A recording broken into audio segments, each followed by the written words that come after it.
Imagine walking through a forest and stumbling upon a creature wearing the bodies of its vanquished enemies. This isn't mythology. It's the daily life of the assassin bug, Acanthospes patax. After liquefying and consuming the insides of its prey, typically an ant, it does something truly unusual. It hoists the empty husk onto its back, securing it with a sticky secretion from specialized glands. This process is repeated, corpse by corpse, until the bug is hidden beneath a mound of its former meals, a walking tombstone of its own making. Why go to all this trouble? The most immediate answer lies in who is watching.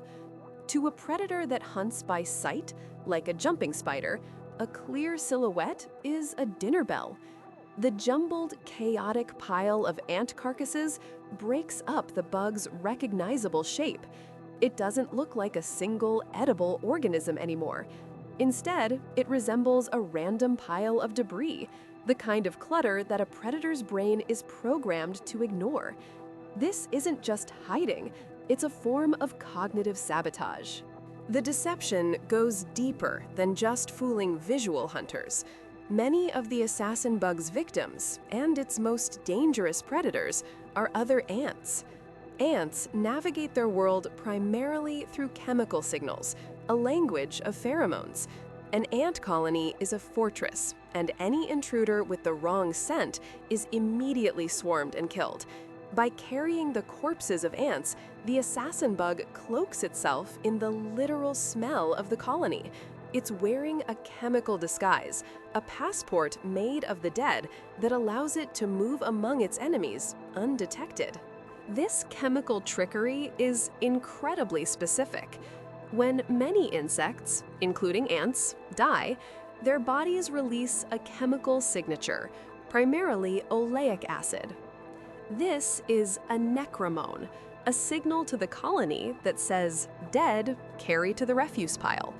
The assassin bug's backpack of corpses is drenched in these necromones. So when a patrol ant encounters the bug, its antenna detect the overwhelming signal of dead nestmate. The bug isn't just ignored, it's classified as something to be dealt with later, or as simple, unremarkable trash.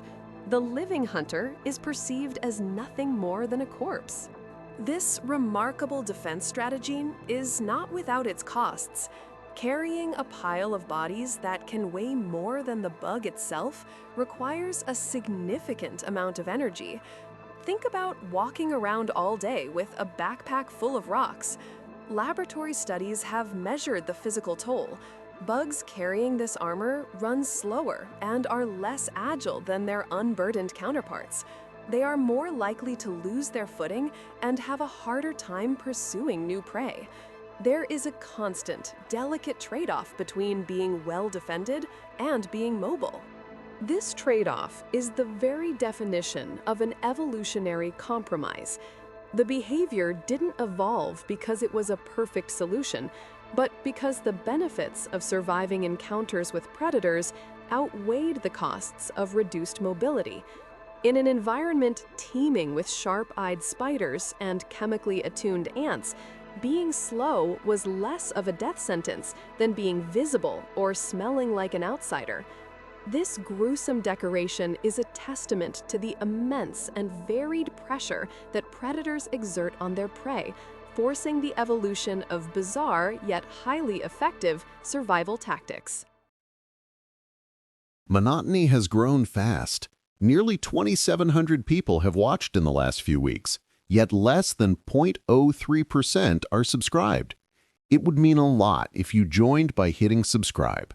And again, thanks for watching.